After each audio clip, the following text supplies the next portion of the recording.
Hey, it's Tom from Tom's Tunes. This is going to be a two-part series of how to measure your boat and then how to use the deck designer at pontoonstuff.com to design your boat for new seats. So the big measurements that we need in this part one video is going to be the length and width of your deck. So you're going to measure from the very front of the deck all the way to the back of the deck, the actual part that has the wood structure or aluminum or composite, whatever you have, that you're going to cover with vinyl or carpet. The width, outside edge to outside edge, so all the way from one edge of the rub rail to the other, it's going to be usually either right around 96 inches, or this boat is actually 102 inches, so that's 8.5 foot plywood. Really important to make note of that so you know how much material to order. Your boat might be tagged as a 25 foot boat. The deck might only be 23.5 feet. That's going to save you some money from having to order extra length vinyl or extra board.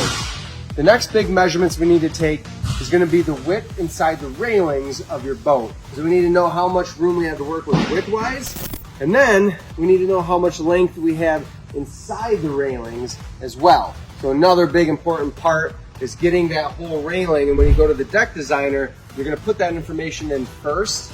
Really important. Something to note on this boat, this is a 28 corner. This nice sharp corner. It's not a perfect 90 degree, but there's a rounded bend there. That's a 28 corner. There's also a 30-inch corner and a 36-inch corner potentially. Most common on these older boats is going to be a 28-inch corner, maybe a 30, which is that soft radius, kind of like this boat right here. When we move on to how we're going to fit our furniture in here, we're going to measure from all of our inside railings to where the doors are. So that access point for the door, really important there, because that's going to tell me on the deck designer how much space I have from the doorway to the railing, so I can see what seats are going to work best for my layout. Maybe I want to pack it with seats right up to the edge of the door. Maybe I want to leave some space for coolers and bags and stuff. That's up to you. That's the beauty of using the deck designer.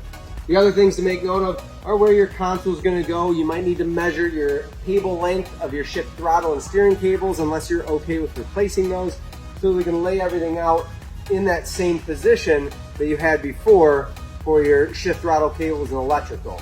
The last thing, make sure you measure those door openings. You're going to have some different standard door lengths or widths to use on deck designer, so make sure you measure those doorways. You can replicate your boat almost exactly to make sure that your furniture layout on the deck designer is perfect before you order it.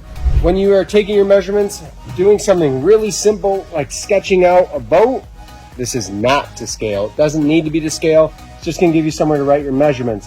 So now I have my deck itself, and then I have my railings inside with my doors marked, so I can measure the width of the door, write that in, the inside of the railing, the width of the railing, and then these spaces from the front of the railing to the doors. I can record all of that. I can put my steering console in here, and I can measure how far that is from the back railing or the front, however that works for you.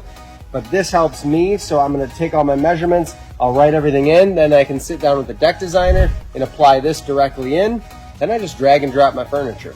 In the next video, I'm going to show you how to take these measurements and apply them to the deck designer to lay out your boat.